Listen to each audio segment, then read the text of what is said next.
Olá, crianças, tudo bem? Hoje nós vamos aqui dar continuidade ao que vocês iniciaram na semana passada com a professora Lucineide, que é o estudo de frações. Eu vou abrir aqui a tela, certo? Com o conteúdo frações, para nós podermos estudar, ok? Então, vamos lá. Deixa eu voltar aqui.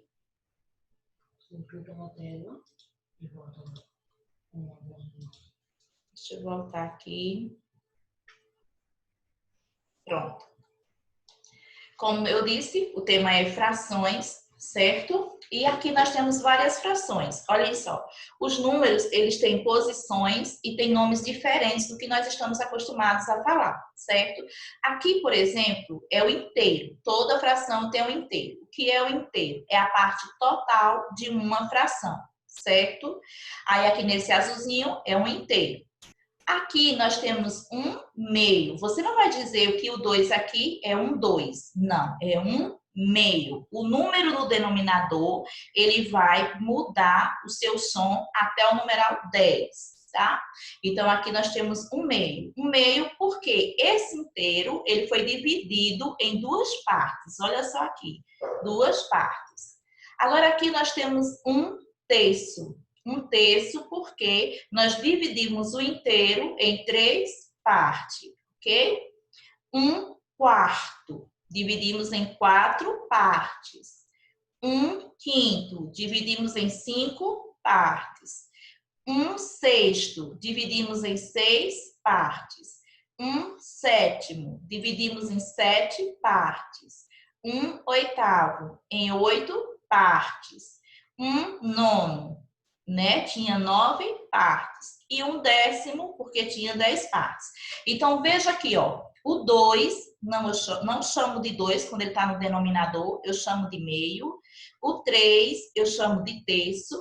O 4, de quarto. O 5, de quinto. O 6, de sexto. O 7, de sétimo. O 8, de oitavo. O 9, de nono. O 10, de décimo. Isso quando o número estiver no numerador, tá certo? Ou no denominador, que é a parte de baixo. No numerador, ele segue o mesmo nome, tá? Aqui nós temos a Magali, né? Essa personagem da Turma da Mônica, apaixonada por melancia. E aqui nós podemos ver que temos uma melancia inteira, certo? A melancia não foi mexida, não foi partida ainda. Mas depois foi dividida essa melancia, ó, em quatro partes. Esse 4 está no denominador. Em quatro partes. E retirada uma fatia. Então, dá o quê? Um quarto. Dessa melancia aqui, foi dividida em quatro partes e tiraram uma. Então, um quarto. Certo? Vamos para a próxima. Aqui é a fração de um todo. O que é um todo? Veja essa primeira imagem aqui. Deixa eu pegar aqui meu lápis. Essa primeira imagem, nós temos 1, 2, certo? Temos duas partes. Foi dividida em duas partes, não é isso? Mas era um inteiro. Então, o inteiro aqui é 2. Então, eu coloco 2 no denominador, tá? E aqui eu pego o número 1 e coloco no numerador. Então, eu leio 1 meio, certo? Imagine que aqui é uma pizza. Conte quantos pedaços de pizza tem aqui. 1, 2, 3, 4, 5, 6, 7, 8. 8 pedaços de pizza. Esse 8 aqui é o inteiro. Quantos pedaços foram comidos? 1, 2, 3, 4, 5, 6. 6 pedaços foram comidos. Então, nós temos aqui 6 oitavos, tá? Aqui nós temos outra pizza. Vamos ver quanto é o inteiro? 1, 2, 3, 4, 5, 6. O inteiro dessa pizza é 6. Então, ela é uma pizza com 6 fatias, tá? Quantas fatias foram comidas? 1, 2. Agora, vamos ler a fração. 2 sextos, certo? Agora aqui nós temos um quadro. O inteiro do quadro. 1, 2, 3, 4. O total do quadro são 4 partes, tá? Quantas partes foram retiradas? 1, 2. 2 partes. Então, aqui eu tenho 2 quartos. Aqui eu tenho uma barrinha de chocolate. Vamos imaginar que seja uma barrinha de chocolate. Essa barrinha tem quantas partes? 1, 2, 3, 4, 5, 6, 7, 8, 9.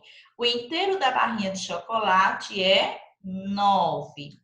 Quantos pedacinhos de chocolate foram comidos? 1, 2, 3. 3 pedacinhos de chocolate. Então, 3 nonos, tá?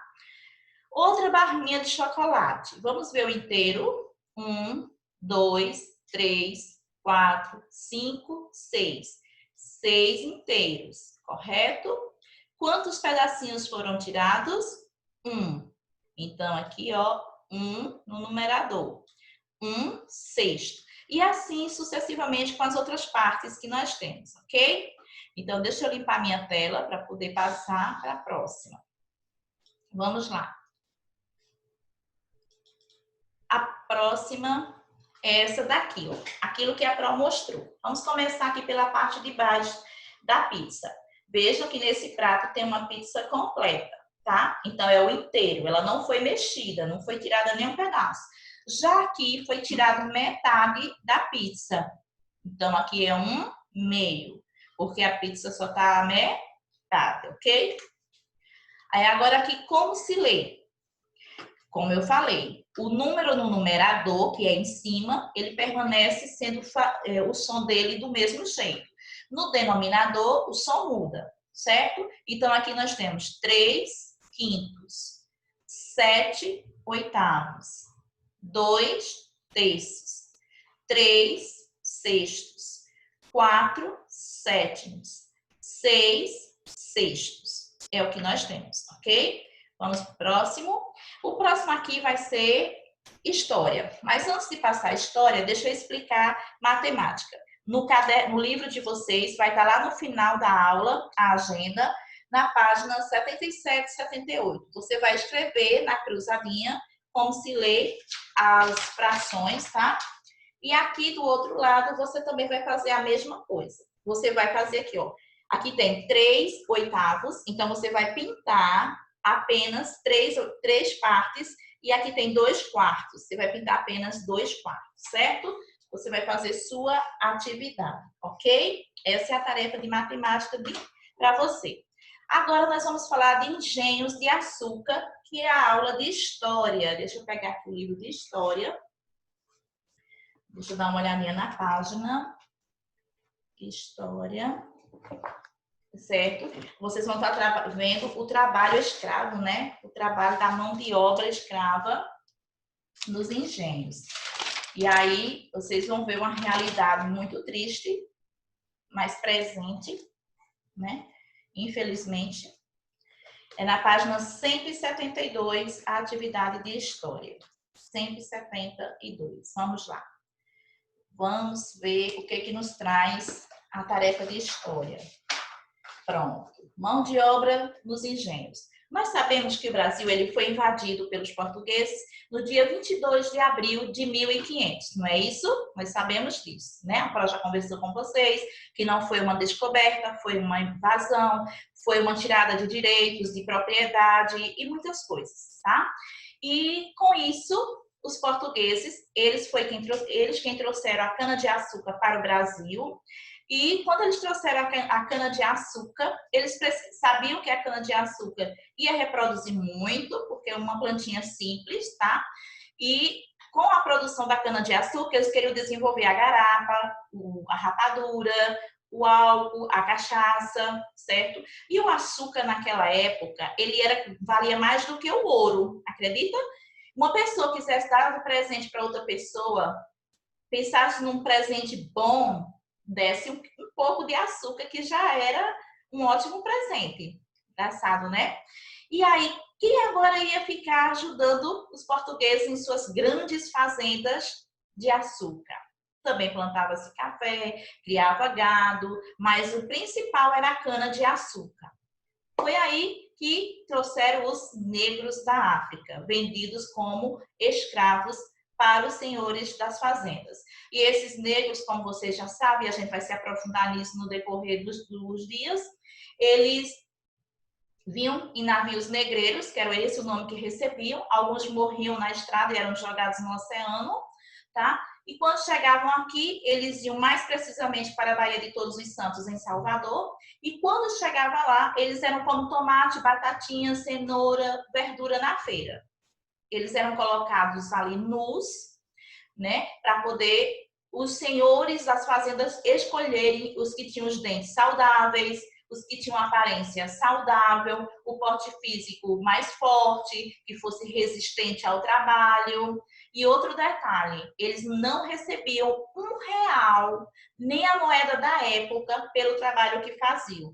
A única coisa que eles ganhavam eram restos de comida quando sobravam para se alimentar e pedaços de pano velho para fazerem suas roupas. Aqui é tipo uma planta de como era o local onde tinha o engenho de açúcar. Como vocês podem ver, ó, aqui era o canavial, onde tinha a plantação de cana, tá? Aqui era o canavial. Aqui é a casa grande. O que é a casa grande? Era a casa do dono da fazenda. Aqui era a senzala, que ficava bem de frente com a casa do dono da fazenda. Não é porque ele amasse os seus negros, não. Era para poder ficar de olho neles. A senzala não tinha porta nos fundos, não tinha janelas nos fundos. Eu não sei nem por que esse desenho aqui está com janela. Eles não tinham. As portas eram fechadas por fora, certo? E ficava o feitor vigiando para ver se nenhum negro iria fugir.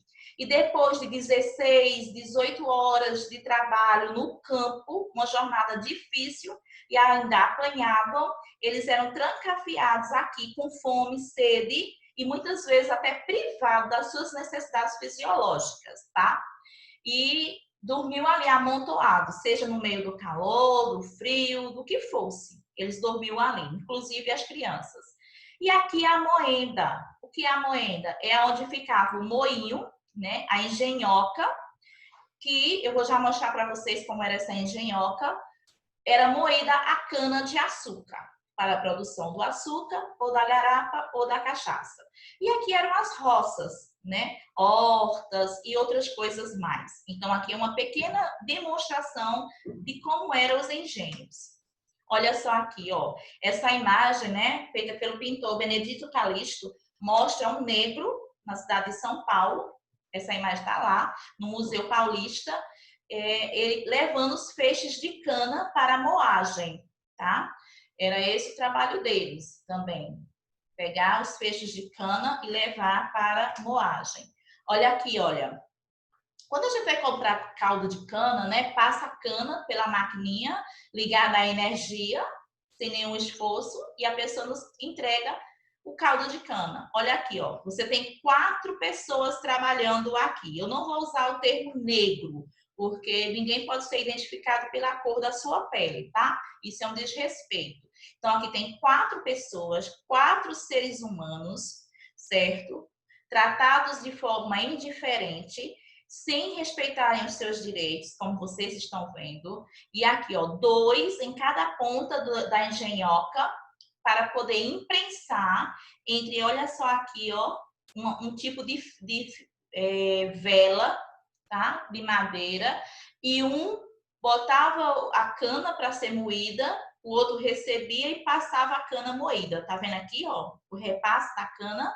Pois é, era assim que eles moíam lá na moenda a cana de açúcar. Era, infelizmente, uma maneira muito grosseira de se trabalhar. Aqui a gente pode estar vendo mais negros, né? Pessoas trabalhando nos engenhos escravos e os seus senhores olhando. Tá vendo aqui, ó, os senhores olhando, eles trabalhando. Essa engenhoca aqui, ela já é mais, vamos dizer assim, moderna, mais ajeitadinha, certo? Mas ainda assim havia o abuso né, dos direitos humanos. Ali a pessoa não era tratada como humana, eles eram tratadas como animais.